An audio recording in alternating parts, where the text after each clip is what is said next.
Cuando hablamos de los 300 espartanos, la mente nos transporta inmediatamente a esa escena cinematográfica de capas rojas, cuerpos esculpidos y el grito desgarrador de esta es Esparta. Pero, ¿qué sucedió realmente después de que Leonidas cayera en aquel estrecho paso? La historia que nos contaron en las películas termina con la muerte heroica del rey espartano y sus hombres. Pero la verdadera epopeya apenas comenzaba. La batalla de las Termópilas no fue el final de la guerra, sino el principio de una de las transformaciones geopolíticas más fascinantes de la historia antigua. En este viaje de 5 partes, descubriremos los eventos que sacudieron Grecia tras la caída de los 300, la venganza persa que incendió Atenas, la estrategia naval que definió el futuro de Occidente, y el ascenso de una nueva potencia que cambiaría para siempre el equilibrio del mundo conocido. Pero antes de adentrarnos en lo que vino después, debemos comprender qué significa realmente la batalla de las Termópilas en el contexto de las guerras médicas. Porque sin este contexto, no podremos dimensionar el terremoto político y militar que sacudiría Grecia en los meses siguientes. El contexto. Un imperio versus unas ciudades-estado. Para entender el impacto de lo que sucedió después de las Termópilas, debemos retroceder ligeramente. Corría el año 480 AC, y el imperio persa, bajo el mando de Georges I, era la maquinaria bélica más poderosa jamás concebida. Con un ejército que los historiadores modernos estiman entre 150,000 y 250,000 soldados, lejos del millón que Heródoto exageró en sus crónicas. Georges había cruzado el Helesponto, mediante un puente de barcos tan colosal, los escribas de la época lo consideran un desafío a los dioses. Frente a este monstruo militar, Grecia no era una nación unificada. Era un mosaico de ciudades-estado, polis, que pasaban más tiempo peleándose entre sí, que cooperando contra enemigos externos. Atenas, la cuna de la democracia, había desarrollado una poderosa armada gracias al descubrimiento de vetas de plata en Larion. Esparta, por su parte, poseía el ejército terrestre más disciplinado del mundo, aunque numéricamente limitado, porque sus guerreros eran ciudadanos soldados que no podían abandonar sus obligaciones políticas por tiempo indefinido. Cuando el enorme ejército persa comenzó su avance hacia el sur, las ciudades-estado griegas hicieron algo inédito. Formaron una alianza. Esparta asumió el liderazgo terrestre, mientras Atenas comandaba la flota. La estrategia era simple pero arriesgada. Detener a los persas en el paso de las Termópilas, mientras la armada griega les bloqueaba en el estrecho de Artemisio. Si lograban contener al enemigo el tiempo suficiente, quizás el invierno obligaría a Georges a retirarse. El paso de los Milagros. La defensa de Leonidas. Las Termópilas eran un lugar estratégicamente perfecto para una defensa en inferioridad numérica. Un estrecho paso entre las montañas y el mar, tan angosto que los carros apenas podían circular. Aquí, la falange espartana podría desplegar su poder sin ser flanqueada por la caballería persa, inútil en este terreno. Leonidas, rey de Esparta, lideró una fuerza de aproximadamente 7,000 griegos, incluyendo 300 espartanos, con sus respectivos elotes, siervos, y contingentes de otras ciudades, como los Tespios y los Tebanos. Durante 2 días, los griegos contuvieron las olidas persas. Las tropas de élite de Georges, los inmortales, fueron masacradas por las lanzas largas y el entrenamiento superior de los hoplitas. Pero la noche del segundo día, un traidor griego llamado Ephialtes reveló a Georges la existencia de un sendero montañoso que rodeaba las Termópilas. Al amanecer, Leonidas supo que estaban radiados. Ordenó la retirada de la mayor parte del ejército. Pero él, sus 300 espartanos, 700 tespios, y 400 tebanos, estos últimos probablemente retenidos como rehenes por sospechas de traición, permanecieron para cubrir la huida. La caída del león. El tercer día fue una masacre. Los persas ahora atacando desde ambos frentes acabaron con los defensores. Leonidas cayó en combate, while los griegos lucharán con furia renovada para recuperar su cuerpo. Cuando las lanzas se rompieron, lucharán con espadas. Cuando las espadas se melaron, usaron manos y dientes. Finalmente, los arqueros persas lanzaron tal cantidad de flechas, seis que oscurecieron el sol. Los persas habían ganado el PASÓ, pero el costo había sido enorme. Más importante aún, habían perdido un tiempo precioso. La flota griega en Artemisio, aunque también se retiró, había logrado infligir grave daños a la armada persa, y, crucialmente, había protegido el flanco naval durante la batalla terrestre. Pero ahora, con el camino abierto hacia el corazón de Grecia, el terror se apoderó de las ciudades. ¿Qué harían los persas ahora que habían vencido? ¿Qué castigo impondrían estas pequeñas ciudades que se atreverán a desafiarlos?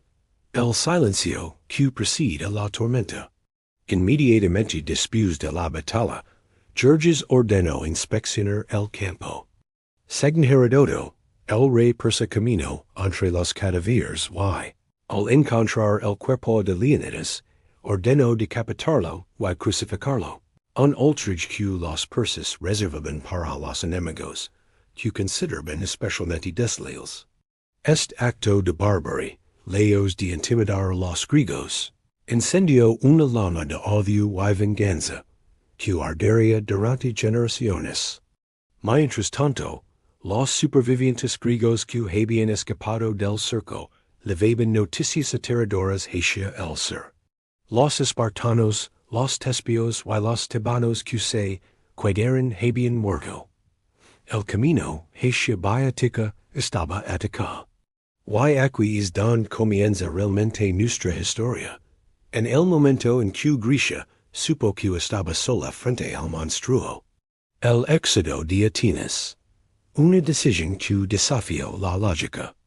Mientras los espartanos caían en las Termópilas, en Atenas se desarrollaba un drama igualmente intenso. Los atenienses habían consultado al oráculo de Delfos, que profetizó que solo muros de madera salvarían la ciudad. Algunos interpretaron esto como fortificar la Acrópolis con empalazadas de madera. Pero Temístocles, el astuto estratega ateniense, convenció a la asamblea de que los muros de madera eran en realidad los barcos. La decisión fue radical. Evacuar Atenas.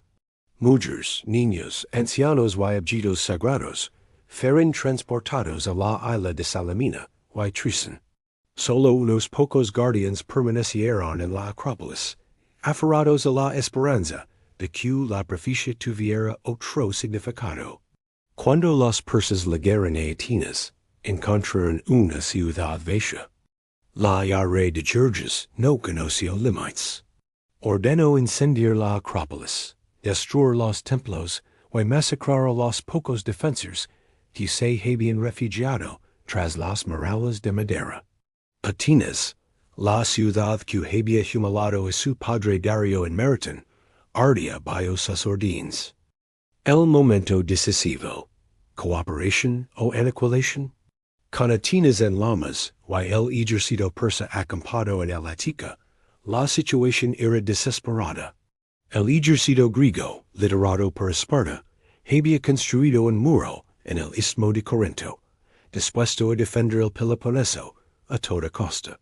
Esto significaba abandonar Atenas y las demás ciudades al norte del istmo a su suerte. Los atenienses, que habían sacrificado su ciudad por la alianza griega, se cinturon traicionados.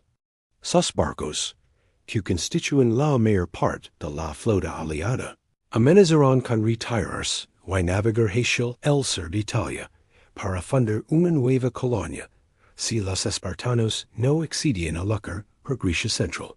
Fue en este momento de máxima tensión cuando Temístocles, desesperado por forzar una batalla naval, antes de que la alianza se desmoronara, concibió una estratagema tan audaz que cambiaría el curso de la guerra.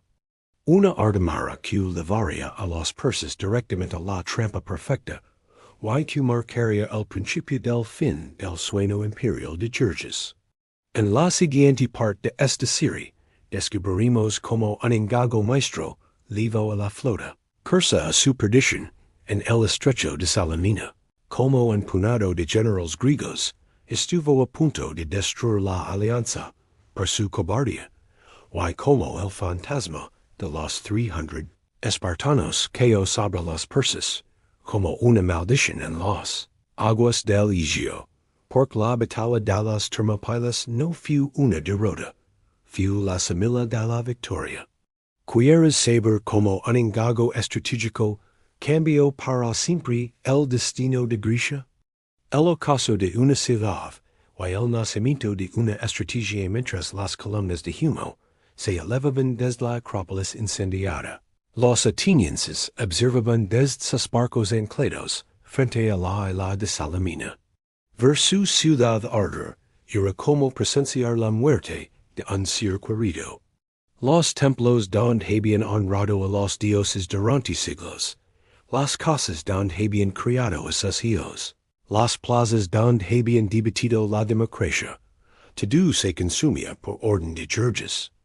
Pero en medio de esta desolación, un hombre mantenía la mirada fija no en las llamas, sino en el horizonte. Temístocles, el artífice de la evacuación, sabía que el fuego de Atenas era precisamente el combustible que necesitaba para encender el coraje de los griegos. Ahora no había marcha atrás. Los atenienses no luchaban por sus casas, ya perdidas. Luchaban por su supervivencia como pueblo. La flota griega, compuesta por unos 370 triremes, de las cuales 200 eran atenienses, esperaba en el estrecho entre Salamina y la costa de la Tica, frente a ellos, en la bahía de Falero. La armada persa desplegaba entre 600 y 800 barcos, una flota tan enorme que cuando los remeros cantaban, el eco retumbaba en las montañas como un trueno permanente. Pero la superioridad numérica persa escondía una debilidad fatal.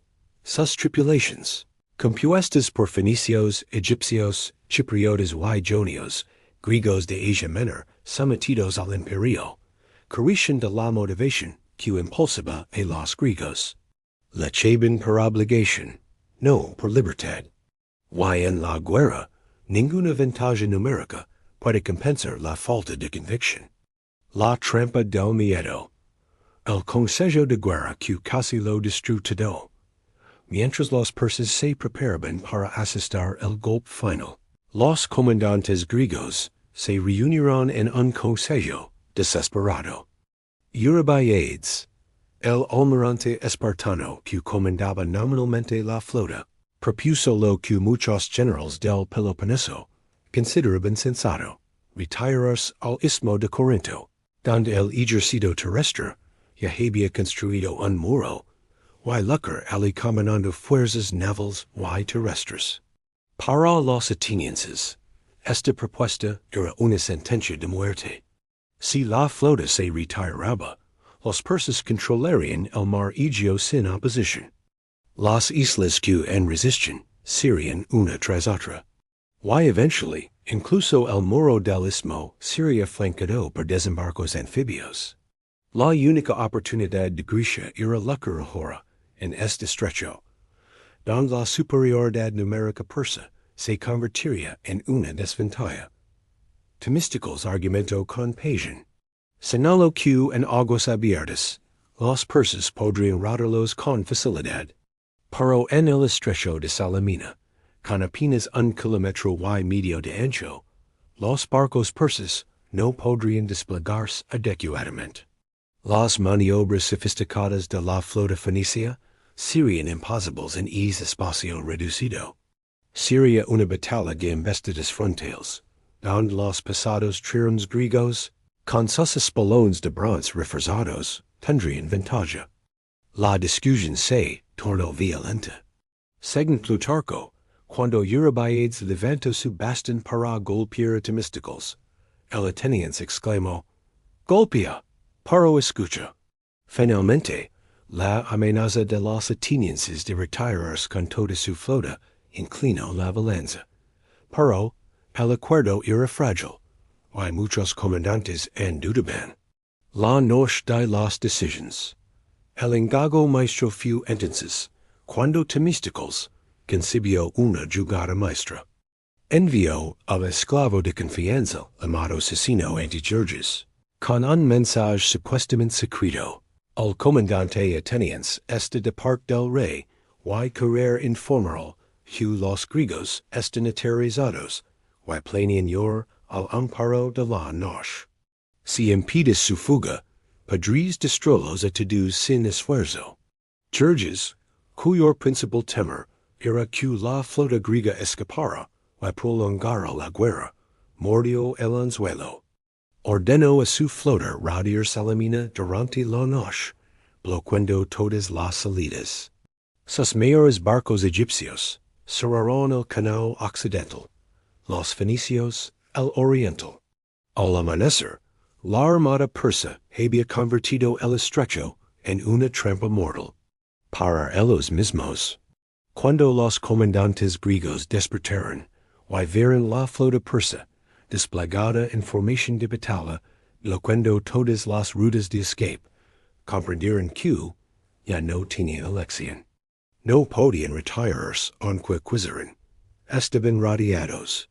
El engago de Temístocles había logrado lo que ningún discurso podía, forzar la batalla en el lugar y momento precisos que los griegos necesitaban. El amanecer rojo, 29 de septiembre del 480 AC. Con las primeras luces del alba, las filas de triremes persas se extendían hasta donde alcanzaba la vista. Georges había mandado instalar un trono de oro en las laderas del monte Igalio, desde donde contemplaría la aniquilación de la flota griega. A su lado, escribas preparaban tablelas para registrar los nombres de los capitanes que destacaron en la batalla. Los griegos, por su parte, entonaron el himno de batalla, mientras los remeros ajustaban sus bancos. Temístocles arengó a sus hombres, recordándoles que la libertad de Grecia dependía de sus brazos. Pero fue la intervención de un trireme corintio lo que desencadenó el combate. Al avanzar como si era, los persas lo persiguieron y al hacerlo, penetraron desordenadamente en el estrecho. Lo que siguió no fue una batalla naval convencional, sino una carnicería en espacio cerrado. Los barcos persas, diseñados para maniobra en aguas abiertas, chocaban entre sí en su intento de desplegarse. Los remeros fenicios, egipcios y jonios no podían mantener el ritmo sincronizado necesario para las maniobras evasivas. La danza de los espolones los triremes atenienses, más pesados y con cascos reforzados, embestían lateralmente a los barcos persas, partiéndolos como nueces. Cuando un barco comenzaba a hundirse, los hoplites griegos a bordo lanzaban lluvias de flechas y jabalinas contra los tripulantes que intentaban nadar hacia la costa. La reina Artemisia de Halicarnaso, una de las comandantes persas más hábiles, intentó ir embistiendo un barco aliado para confundir a los griegos. La estratagema funcionó. Los atenienses, al verla atacar a otro persa, la confundieron con una aliada y la dejaron escapar. Georges, observando desde su trono, comentó: Mis hombres se han vuelto muchos, y mis muchos hombres. El momento crucial lego cuando el almirante persa Ariadnes, hermano de Georges, intento abordar un trireme griego, y fue muerto por una lluvia de lanzas. Al ver caer su estandarte, los persas perdieron toda cohesión. La flota fenicia, que formaba el núcleo de la armada persa, intentó retirarse desordenadamente, bloqueando en más el estrecho y provocando colisiones en cadena. La masacre en el Agual, caer la tarde, el estrecho de Salamina era una sopa de madera flotante. Cadáveres y supervivientes que se aferben los restos de sus naves. Los griegos habían perdido unos 40 barcos. Los persas, entre 200 y 300, pero más allá de las cifras. Lo crucial fue la desmoralización. Las tripulaciones fenicias y egipcias diezmadas se negaron a seguir luchando. Los jonios, viendo la debilidad persa, comenzaron a contemplar la deserción. Georges observa el desastre desde su trono dorado. Algunos relatos afirman que, en el momento de la batalla, se levantó y rasgó sus vestiduras. Otros dicen que mandó ejecutar a varios capitanes fenicios para castigar su cobardía. Lo cierto es que, cuando el sol se ocultó tras las montañas del Peloponeso, el rey de Reyes supo que su invencible armada había dejado de existir como fuerza de combate efectiva. Las consecuencias inmediatas. El sueño roto de Georges Asanosh, mientras los griegos celebraban su victoria con himnos y libaciones a los dioses. Georges tomaba una decisión que cambiaría el curso de la guerra. Su flota estaba destrozada, su ejército necesitaba suministros, que solo podían ligar por mar, y la temporada de tormentas se acercaba. Si se quedaba en Grecia, arriesgaba quedar atrapado sin línea de suministro. Convocó a Mardonio, su mejor general, y le transmitió sus órdenes. El ejército persa se retiraría hacia el norte, a Tesalia, donde pasaría el invierno. Georges regresaría personalmente a Asia Menor con la guardia personal y lo que quedaba de la flota para evitar el riesgo de ser capturado si los griegos lograban cortar su retirada. Mardonio, con 100,000 hombres seleccionados, completaría la conquista en primavera. Al amanecer, cuando los griegos despertaron, la flota persa había desaparecido. Solo restos de naufragios y cadáveres flotando recordaban la magnitud de la batalla. Los atenienses regresaron a su ciudad fumante para descubrir que los persas, antes de retirarse, habían completado su obra de destrucción. Pero algo había cambiado, ya no tenían miedo. El legado inmediato. Grecia recupera la esperanza. La victoria de Salamina fue el punto de inflexión de las guerras médicas. Demostró que los persas no eran invencibles. Ni siquiera en su elemento, el mar. Las ciudades griegas, que habían dudado en unirse a la alianza, comenzaron a enviar refuerzos. Las islas del Egeo, que habían colaborado con los persas por miedo, empezaron a conspirar para cambiarse de bando. Pero la guerra no había terminado. Mardonio acampaba en Tesalia con un ejército formidable. Y lo más importante, los persas controlaban en gran parte de Grecia Central. Beocia estaba en sus manos. Tebas colaboraba abiertamente con ellos, y el camino hacia el Peloponeso seguía abierto para cuando llegara la primavera. Los espartanos, por su parte, enfrentaban ahora una nueva realidad. La victoria naval había sido principalmente ateniense. Esto elevó enormemente el prestigio de Atenas y creó tensiones dentro de la alianza. Esparta seguía siendo la potencia terrestre dominante, pero su renuencia a lucrar lejos del Peloponeso comenzaba a ser vista como cobardía por algunas ciudades. Y mientras tanto, en algún lugar de Sicilia, Mardonio preparaba su estrategia para la campaga del 479 AC. Sabia que no podía derrotar a los griegos por la fuerza bruta. Tendría que usar la diplomacia, el soborno y la división. Intentaría romper la alianza ofreciendo términos generosos a Atenas, esperando que la gratitud por salvar su ciudad no pesara más que el miedo a una nueva invasión. En la siguiente parte de esta serie, descubriremos cómo Mardonio intentó comprar a Atenas con dinero persa. Cómo Esparta respondió a esta amenaza diplomática, y cómo un ejército de ciudadanos griegos, liderados por un regente espartano, Marco Hacia, sucede con el destino en los campos de Platía. Porque si Salamina fue la batalla que quebró el poder naval persa, Platía sería el enfrentamiento que decidiría para siempre el destino de Grecia. Quieres saber cómo un puñado de espartanos y atenienses lograron lo imposible venciendo en tierra al temido ejército persa? El invierno de la desesperación. Grecia entre la paz y la guerra mientras las tormentas invernales azotaban el Egeo. Grecia vivía su momento más peligroso. No por las armas persas, sino por las divisiones internas que amenazaban con deshacer la frágil alianza que había salvado el país en Salamina. Mardonio, el astuto general persa, que ahora comandaba las fuerzas de ocupación, conoce perfectamente la psicología griega. Sabía que los atenienses y espartanos desconfiaban profundamente entre sí, y decidió explotar esa desconfianza como un arma más letal que 1000 flechas.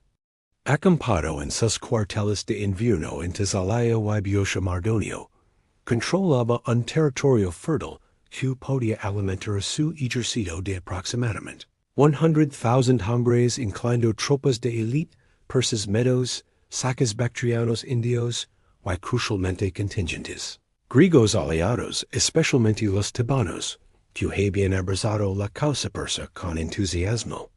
Tebas, la ciudad rival de Atenas, veía en la alianza persa una oportunidad para humilar a sus odiados vecinos y convertirse en la potencia hegemónica de Grecia Central. Pero Mardonio no confiaba únicamente en la espada. Su arma más poderosa era el oro. Los persas habían acumulado durante décadas los tesoros de medio mundo, y Mardonio estaba dispuesto a gastarlos generosamente para comprar lo que no podía conquistar. Su estrategia era simple pero brillante: ofrecer a Atenas una paz generosa que la separara de Esparta y la convirtiera en aliada del imperio. La tentación persa. El oro contra el honor en los primeros meses del 479 AC. Mardonio envió a emisario llamado Moreno ante la asamblea ateniense. Las condiciones eran asombrosamente favorables. Georges perdonaba todo lo ocurrido, devolvía el territorio ático, permitía a Atenas conservar su autonomía, e incluso ofrecía financiar la reconstrucción de sus templos quemados. A cambio, solo pedía una alianza formal, y que los atenienses abandonaran la causa griega. Hola a todos, y bienvenidos en nuestro canal. Hoy vamos a ver en el tiempo a una poca de heroes, batallas épicas y estrategias que cambiaron el curso de la historia. Nos situamos en el año 480 a.C. El vasto imperio persa, liderado por el rey Georges, ha lanzado una invasión masiva contra Grecia. Cientos de miles de soldados y una flota naval sin precedentes amenazan con aplastar la cuna de la civilización occidental. Después de la heroica pero trágica batalla de las Termópilas, donde el rey Leonés y sus 300 espartanos hicieron su legendaria resistencia, el camino hacia el corazón de Grecia estaba abierto. El ejército persa avanzaba sin piedad, y su próximo objetivo era la joya de la Helad, Atenas. Los atenienses se encontraron ante una decisión imposible. Luchar hasta el final, y ver su ciudad reducida a cenizas, o abandonarla, y buscar una oportunidad para. Aquí es donde emerge la figura de nuestro protagonista. Temístocles. Un político y general brillante, un verdadero visionario, pero también un maestro del engaño. Temístocles entendía algo que pocos veían. La única esperanza de Grecia no estaba en tierra, sino en el mar. Había convencido a los atenienses ecos hechos para que invirtieran las ganancias de sus minas de plata en la construcción de una poderosa flota de triremes, barcos de guerra ágiles y leales. Ahora, esa decisión estaba a punto de ser puesta a prueba. Mientras el pánico se apoderaba de la ciudad, Temístocles se dirigió a la asamblea. Con su legendaria elocuencia, convenció a sus conciudadanos de una estrategia radical: evacuar Atenas, abandonar sus hogares, sus templos, todo lo que conocen. Las mujeres, los niños y los ancianos serían enviados a la seguridad de la isla de Salamina y otras ciudades aliadas, mientras que los hombres en edad de lucro abordarían los barcos. Su argumento se basaba en una profecía del oráculo de Delfos, que hablaba de que Atenas sería salvada por un muro de madera.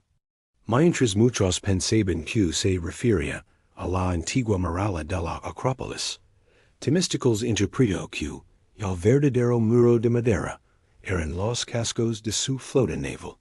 Fue una apuesta desgarradora, pero los atenienses, confiando en su líder, aceptaron.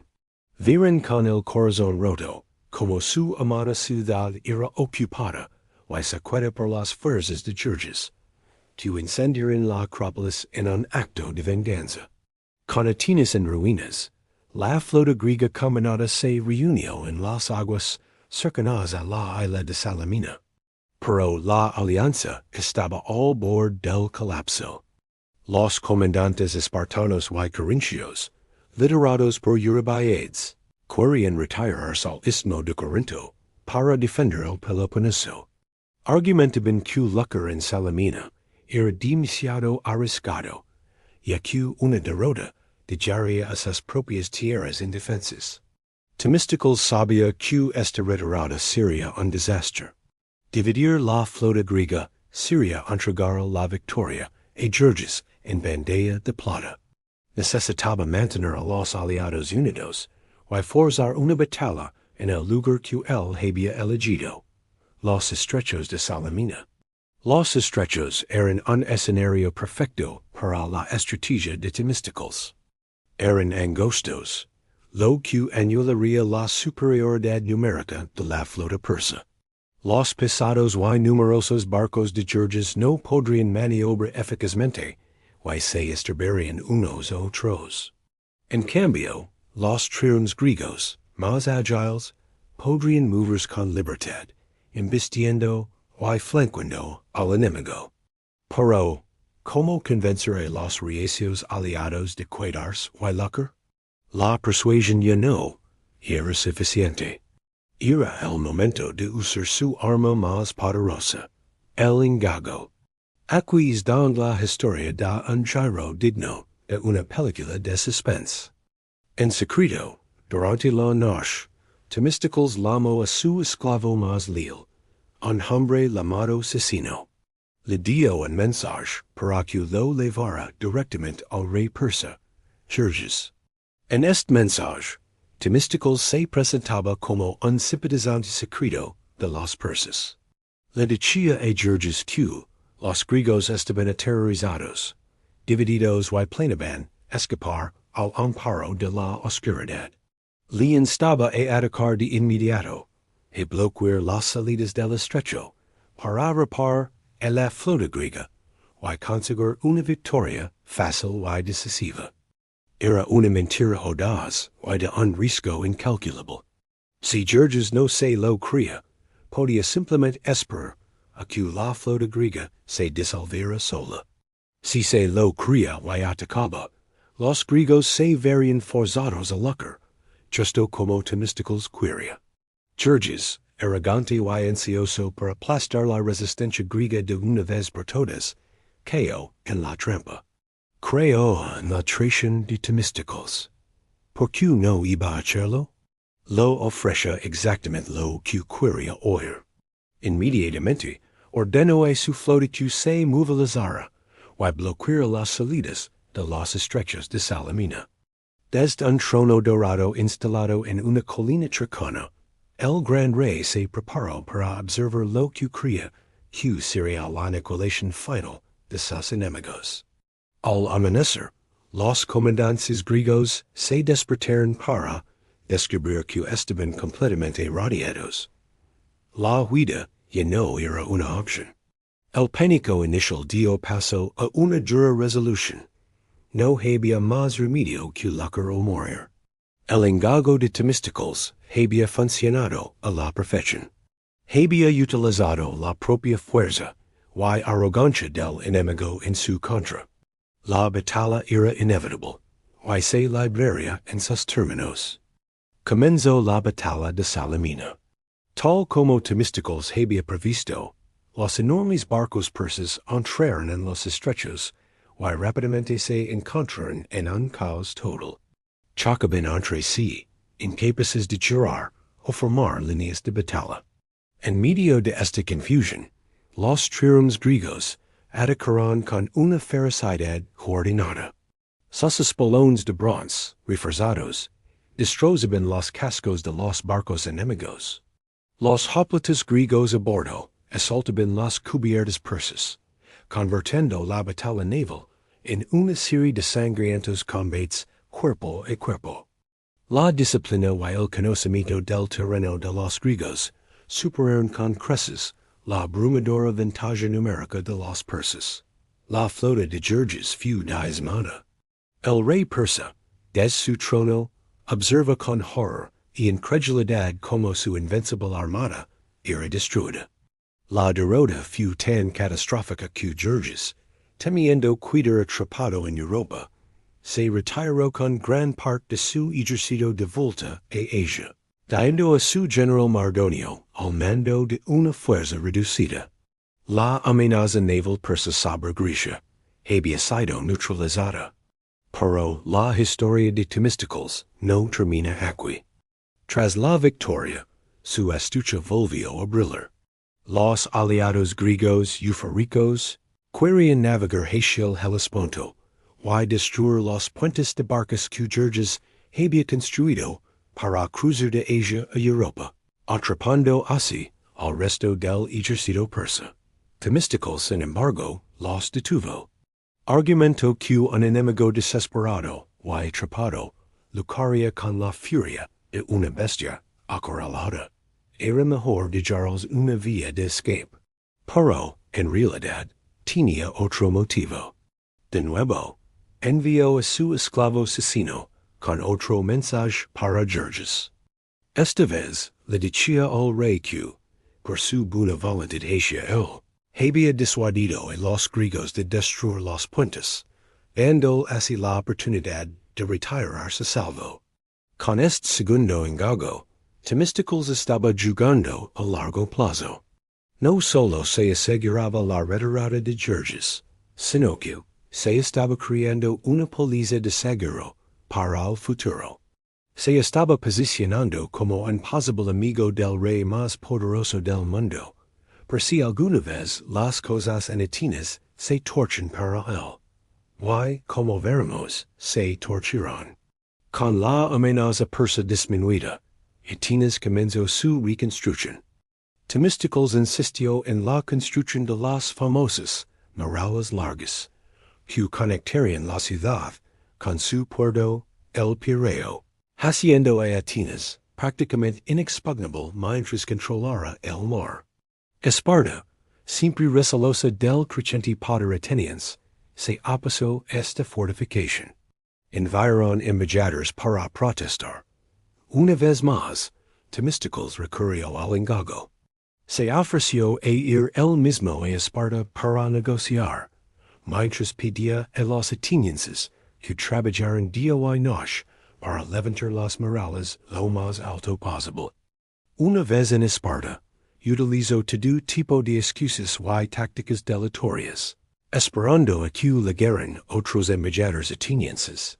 Cuando las murallas alcanzaron una altura defendible, Temístocles reveló la verdad en los espartanos. Atenas estaba fortificada y actuaría en su propio interés.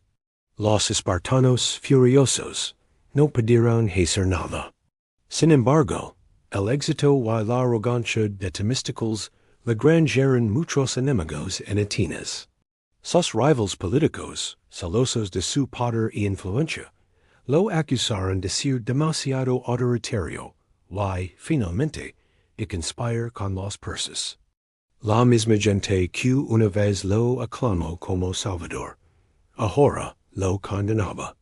Mediante un proceso llamado ostracismo, fue exiliado de la ciudad que había salvado. Desterrado y perseguido por sus antiguos aliados, Temístocles se encontró en una situación irónica y desesperada. ¿A dónde podía ir? Recordando su poliza de seguro, el héroe de Salamina hizo lo impensable.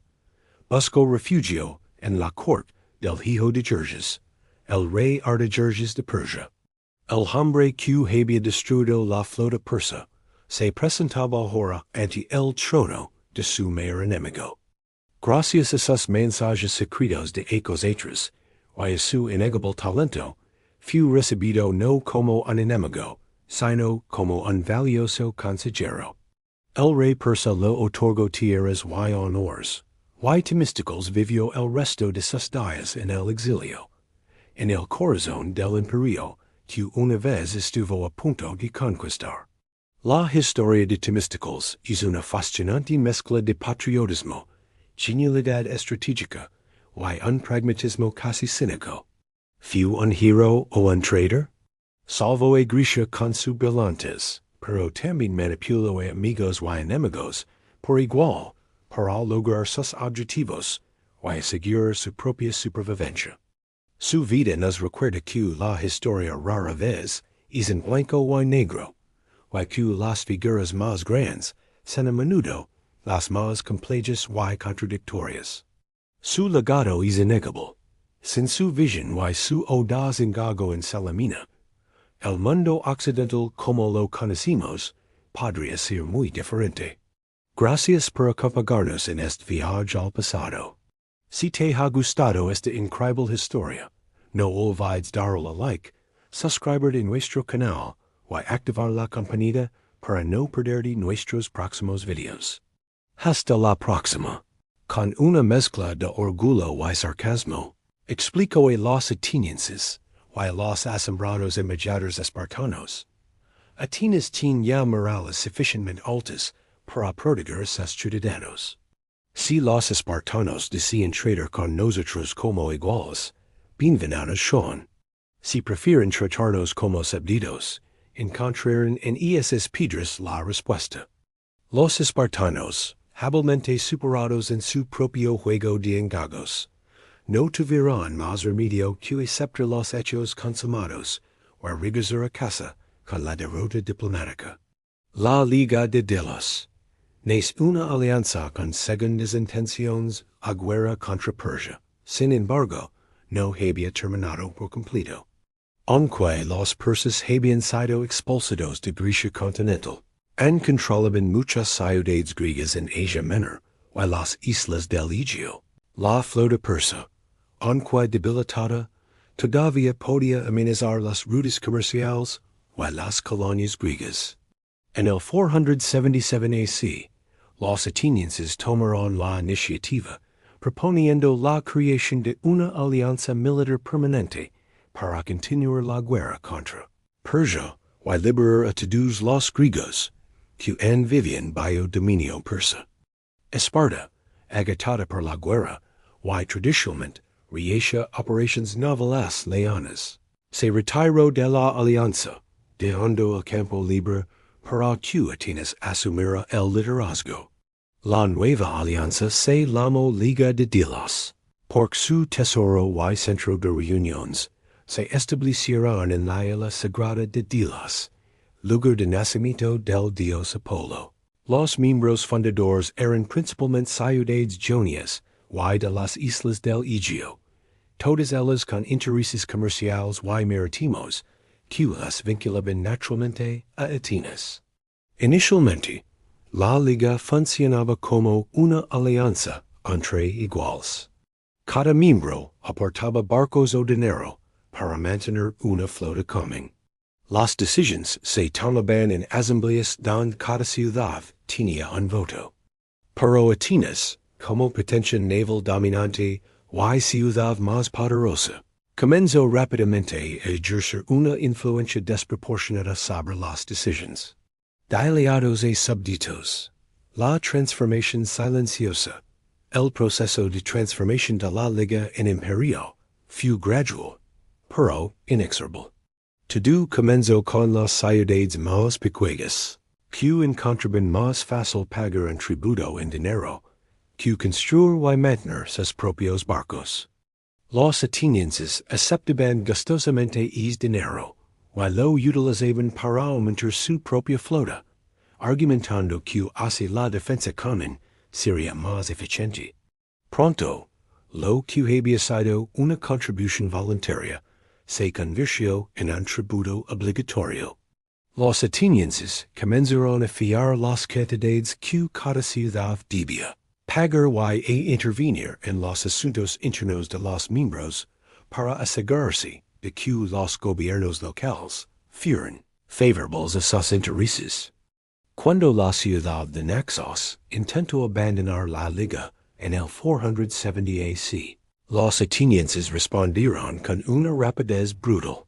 Cesaron la isla, la obligaron a rendirse, y la convirtieron en el primer miembro en ser reducido a la condición de súbdito. Naxos perdió su flota, sus murallas fueron demolidas, y tuvo que aceptar un gobierno títer impuesto por Atenas. El mensaje fue claro: pertenecer a la Liga era obligatorio, y la salida no era una opción. Lo que había comenzado como una alianza voluntaria para liberar a los griegos se había convertido en un instrumento de dominación ateniense. La libertad por la que habían luchado en Salamina y Platía ahora era negada a sus propios aliados. Cimón y la política dual, guerra contra Persia, amistad con Esparta, durante estos ecos. La política ateniense estuvo dominada por dos facciones enfrentadas. Una, liderada por Cimón, hijo de Miltiades, el héroe de Marathon, abogaba por mantener buenas relaciones con Esparta y concentrar todos los esfuerzos en la guerra contra Persia. Cimón era un aristócrata conservador que admiraba las tradiciones espartanas y veía en la alianza con ellos la mejor garantía de estabilidad para Grecia. Bajo el liderazgo de Cimón, la Liga de Delos obtuvo victorias espectaculares. En el 466 AC, en la Batalla del Río Eurymedonte, los atenienses destruyeron una gran flota persa y un ejército de tierra en una doble operación anfibia. La amenaza persa en el Egeo quedó definitivamente neutralizada. Las ciudades griegas de Asia Menor fueron liberadas, y formalmente la guerra había terminado. Pero Cimón cometió un error fatal en el 462 AC, cuando Esparta enfrentó una rebelión de sus siervos, los Ilotes, pidió ayuda a sus aliados atenienses. Cimón convenció a la asamblea de enviar 4,000 hoplitas en auxilio de los Lacedemonios. Fue una decisión que le costaría su carrera y cambiaría el destino de Grecia. Los espartanos, desconfiados como siempre de las intenciones atenienses, recibieron a las tropas con frialdad y finalmente las despidieron abruptamente, temiendo que pudieran unirse a los rebeldes. Este insulto provocó una indignación generalizada en Atenas. La facción contraria a Esparta, liderada por Aphialtes y un joven político llamado Pericles, aprovechó la ocasión para desacreditar a Cimón y promover una nueva orientación de la política exterior ateniense. La ruptura, Atenas toma partido por la democracia radical, y files impulso una serie de reformas que recordarán drásticamente los poderes del Areopago. El Consejo Aristocrático, que había sido el principal contrapeso a la democracia radical. Los jueces populares heliastas fueron remunerados, permitiendo que, incluso los ciudadanos más pobres, pudieran participar en la administración de justicia sin descuidar su sustento. Pero el cambio más importante fue en política exterior. Atenas abandonó definitivamente la alianza con Esparta y firmó tratados con sus enemigos. Argos, la rival tradicional de los Lacedemonios en el Peloponeso, y Tesalia, al norte. Cuando Files fue asesinado poco después, probablemente por oligarcas resentidos, Pericles asumió el liderazgo de la facción democrática y radicalizó en más estas políticas. La ruptura con Esparta era irreversible. Grecia quedaba dividida en dos bloques claramente definidos. La Liga del Peloponeso, liderada por Esparta, con su ejército terrestre invencible y su estructura político-oligárquica, y la Liga de Delos, liderada por Atenas, con su flota dominante, su democracia radical y su creciente imperio. El tesoro se traslada. Delos se vacia. Atenas se enriquece en el año 454 AC. Los atenienses tomaron una decisión que revelaba sin disimulos la verdadera naturaleza de la liga. El tesoro común que hasta entonces había permanecido en la isla sagrada de Delos fue trasladado a Atenas con el argumento de que estaba más seguro allí ante posibles ataques persas. La realidad era muy distinta. El tesoro dejó de ser administrado por los aliados para pasar a ser controlado directamente por la Asamblea Ateniense. Los fondos, que originalmente debían destinarse a la defensa común, comenzaron a utilizarse para financiar las obras públicas de Atenas, los festivales religiosos, y, cada vez más, los salarios de los funcionarios atenienses. Las ciudades aliadas comprendieron entonces que su situación había cambiado radicalmente. Ya no eran miembros de una alianza, sino súbditos de un imperio. Los tributos que pagaban no servían para protegerlos, sino para engrandecer a su dominadora. Cuando alguna se quejaba, la respuesta ateniense era siempre la misma: la flota y el ejército que imponían silencio. Los nervios del imperio, la máquina económica de Atenas para entender cómo funcionaba el imperio ateniense. Basta examinar las cifras. Hacia el 450 AC, la Liga de Delos contaba con aproximadamente 150 ciudades miembros, que pagaban un tributo anual que oscilaba entre 400 y 600 talentos de plata. Un talento equivalía al salario de un remero durante 3 años, así que podemos hacernos una idea de la enormidad de la suma.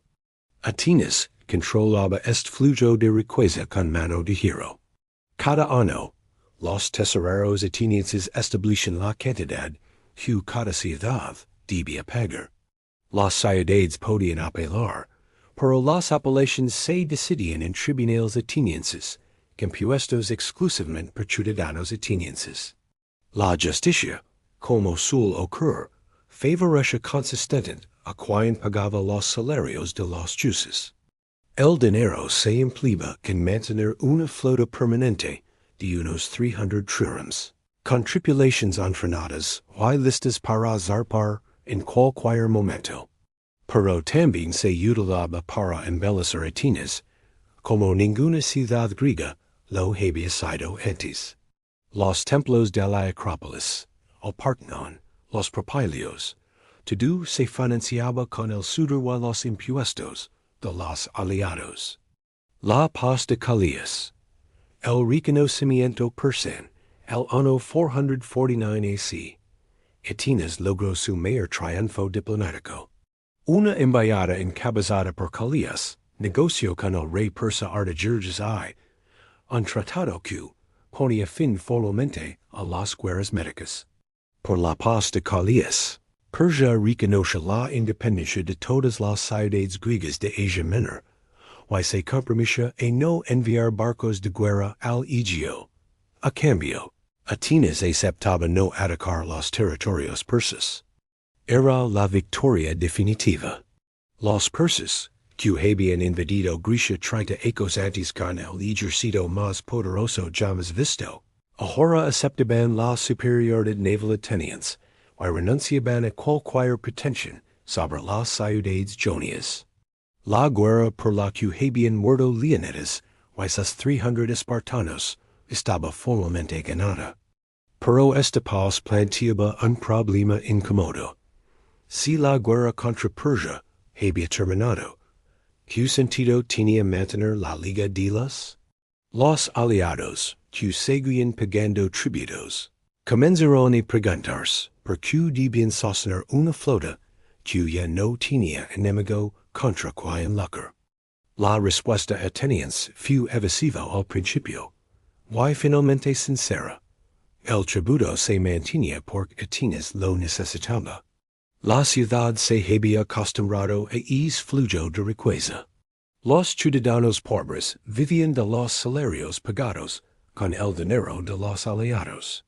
Los constructores, escultores y artesanos trabajaban en los proyectos financiados por los tributos.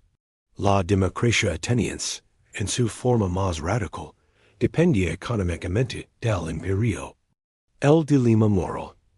La libertad de Atenas, la esclavitud de Grecia. Esta contradicción no pasó desapercibida para los contemporáneos. Los adversarios políticos de Pericles dentro de Atenas señalaban la hipocresía de una ciudad que proclamaba defender la libertad de los griegos mientras oprimía a sus propios aliados. Los espartanos, por su parte, encontraban en esta situación la justificación perfecta para presentarse como los verdaderos defensores de la autonomía de las ciudades griegas. Pero Pericles tenía una respuesta preparada. En sus discursos, argumentaba que Atenas no pedía a sus aliados nada que no diera a cambio. Protección militar, estabilidad comercial y la garantía de que no serían bajo dominio persa o de cualquier otra potencia. El hecho de que los aliados no tuvieran voz en las decisiones era simplemente el precio de la eficiencia. Más aún, Pericles sostenía que el imperio ateniense era esencialmente diferente de cualquier otro porque estaba gobernado democráticamente. El pueblo ateniense, reunido en asamblea, decidía el destino del imperio, y el pueblo ateniense era el mismo que había luchado por la libertad contra los persas.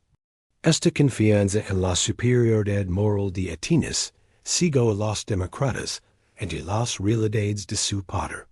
Mientras tanto, en las ciudades aliadas, el resentimiento crecía. Los tributos empobrecen a las clases medias. Los gobiernos democráticos impuestos por Atenas eran vistos como tyrannías extranjeras, y la nostalgia por la autonomía perdida se convertía en odio hacia la dominadora. Era solo cuestión de tiempo que alguna chispa encendiera la mecha de la rebelión. En la quinta y última parte de esta serie, descubriremos cómo las tensiones acumuladas durante décadas estallaron en la guerra más devastadora que Grecia había conocido, la guerra del Peloponeso.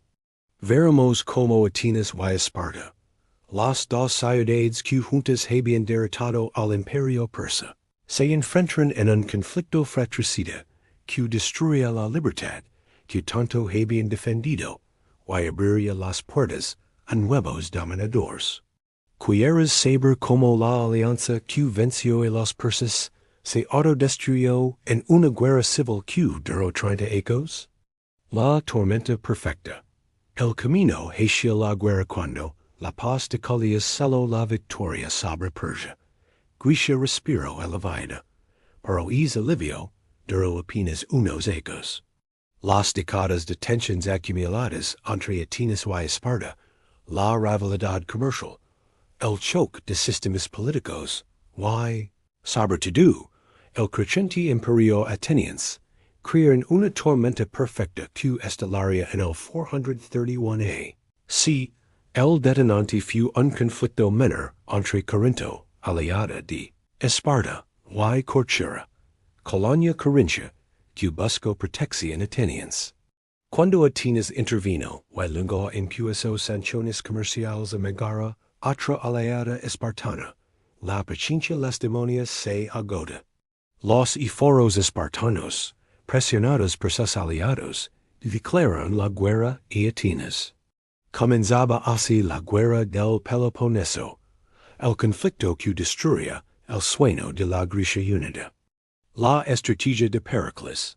El puerto contra la fortaleza Apricles, el líder indiscutible de Atenas, diseñó una estrategia que parece lógica. Evitar batallas campales contra el invencible ejército espartano, refugiar a la población rural tras los muros largos que conectaban Atenas con el Pireo, y confiar en la flota para mantener el imperio y hostigar las costas enemigas. Durante los primeros ecos, la estrategia funcionó. Mientras los espartanos devastaban el Ática cada verano, la flota ateniense saqueaba las costas del Peloponeso. Pero en el segundo año de la guerra, la tragedia golpeó a Atenas. Una epidemia de tifus, ligada con los refugiados hachinados tras las murallas, arrasó la ciudad. Un tercio de la población murió, incluyendo el propio Pericles, en el 429 AC. Sin su líder moderado, Atenas cayó en manos de demagogos como Cleón, que radicalizaron la guerra.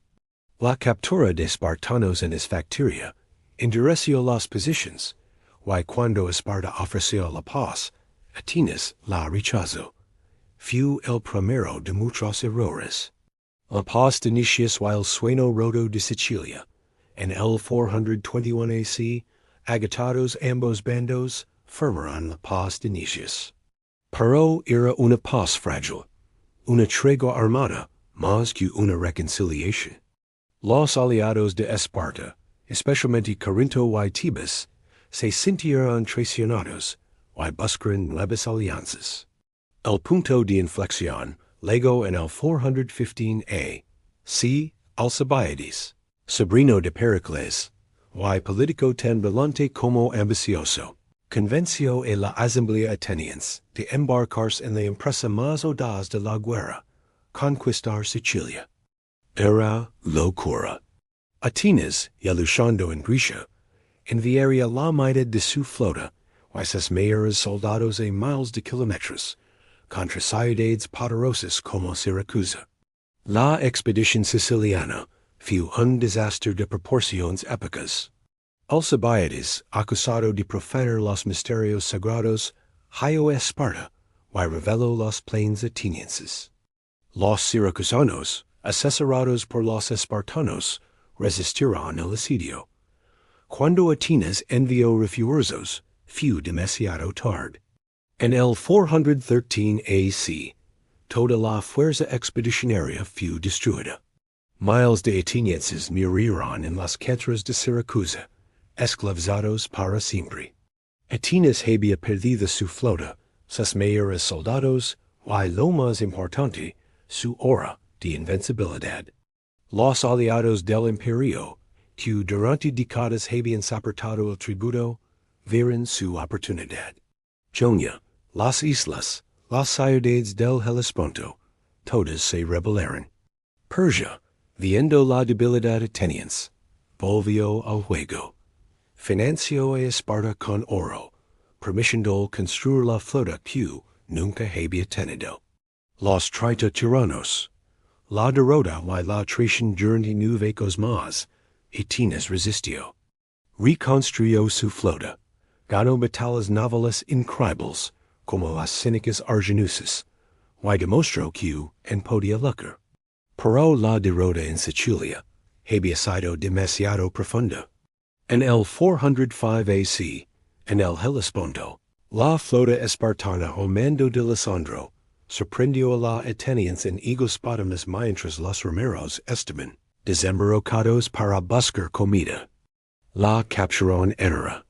Sin flota, sin aliados, sin esperanza, Atenas solo podía esperar el asedio. Durante meses, los espartanos sitiaron la ciudad, mientras el hambre diezmaba la población. Finalmente, en el 404 AC, Atenas se rindió. Las condiciones fueron duras, pero no tanto como esperaban. Los muros largos serían demolidos, la flota reducida a 12 barcos, y el imperio disuelto. Pero la ciudad no sería destruida en esos habitantes esclavizados, como Corinto y Tebas exigían. Esparta, sin embargo, impuso un gobierno títer, los 30 tiranos, un régimen oligárquico que desató el terror contra los demócratas. En un año, ejecutaron a 1,500 ciudadanos y exiliaron a miles. Solo la intervención de exiliados demócratas, liderados por Trasibulo, restauró la democracia en el 403 AC, pero Atenas y nunca volvería a ser la misma. La lección de la historia. El legado de los 300, la guerra del Peloponeso, duró 27 años. Cuando terminó, Grecia estaba agotada, empobrecida y dividida. Las ciudades que habían resistido juntas a Persia ahora se odiaban con una intensidad que ninguna alianza podría superar.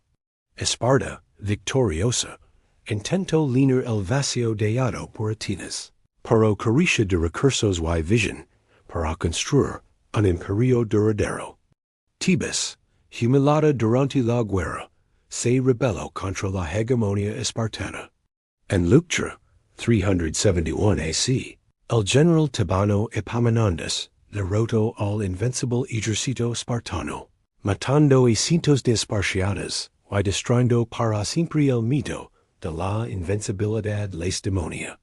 Esparta, que había perdido a sus 300 en las Termópilas, perdió ahora a toda una generación de guerreros y nunca se recuperó. Mientras las ciudades griegas se desangraban en luchas fratricidas, al norte, un reino semibárbaro observaba y aprendía. Filipo II de Macedonia, educado en Tebas y conocido de las debilidades griegas, unificó su reino, creó un ejército profesional con una nueva formación, la Falange Macedonia, y esperó su momento. En Coronea, 338 AC, Filipo aplastó a los ejércitos combinados de Atenas y Tebas. Grecia, la tierra que había resistido al imperio persa, quedó bajo dominio macedonio. 2 años después, su hijo Alejandro cruzaba el Helesponto para vengar las Termópilas, conquistando el imperio persa. Los 300 espartanos fueron vengados, pero Grecia había perdido su libertad. El eco eterno de las Termópilas y así, volvemos al principio. La batalla de las Termópilas no fue el final de nada, sino el principio de todo.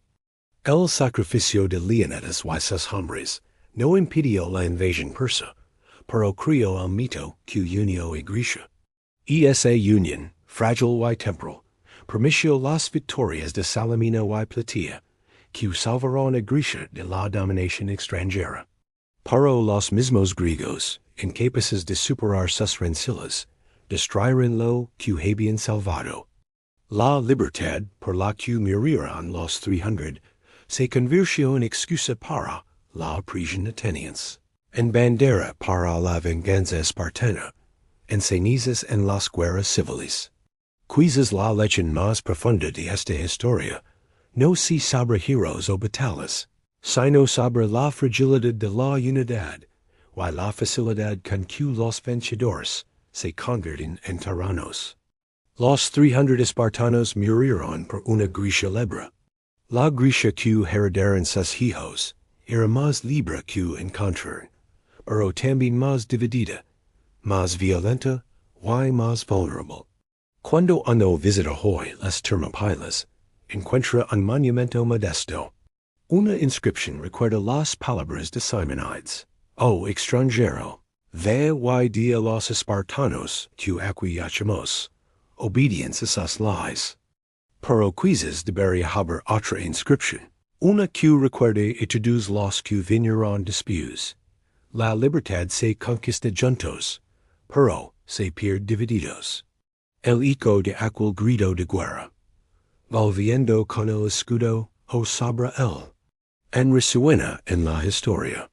Nos recuerda que hay causas por las que vale la pena luchar, pero también nos advierte que el mayor enemigo de la libertad no siempre viene de fuera. A veces él persa está dentro de nuestras propias morales.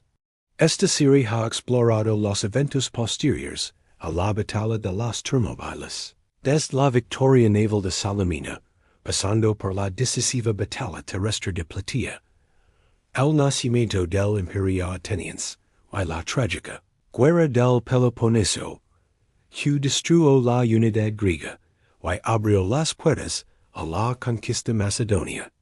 El sacrificio de los 300 no fue en vano, pero su legado nos enseña que la libertad es un árbol que debe regarse constantemente pues la división y la ambición pueden marchitarlo, incluso después de haber sobrevivido a las más ferocias tormentas.